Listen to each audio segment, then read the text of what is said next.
ABC News Special Report. Good afternoon to all of you. I'm Diane Sawyer here at ABC News headquarters in New York, and we do have the breaking news of a shooting at an elementary school in Newtown, Connecticut.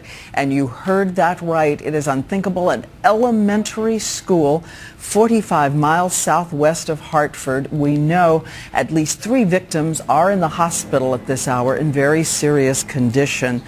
We know there was at least 1 gunman now confirmed dead. The school is still on lockdown. SWAT teams have been on the scene.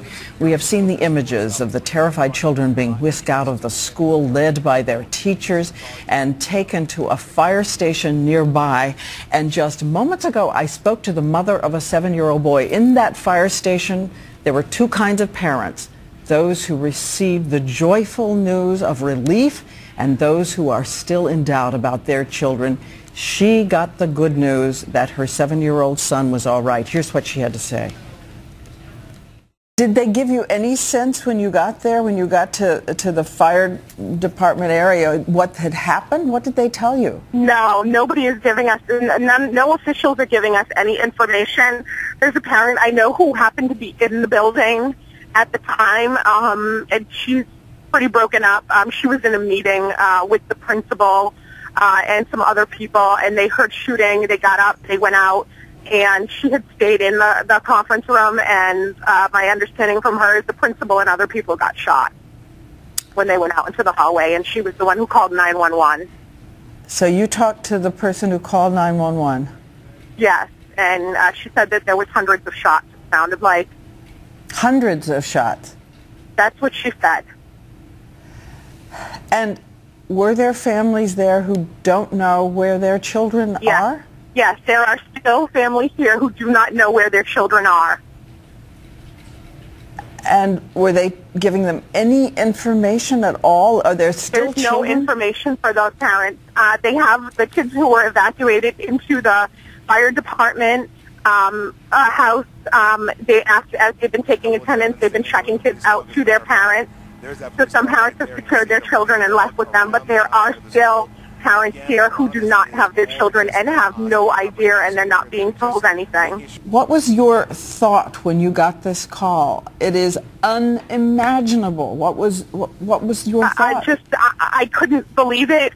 This is such a, we just moved here a year and a half ago from Providence, living in an urban area. We, thought we were coming to a much safer, secure place. Never would have thought anything like this would happen here. And it's a large town, but it's got a real small town family feel. And this is just unimaginable, and just very scared, worried about my son, worried about the other kids that I know here, and still just really in shock.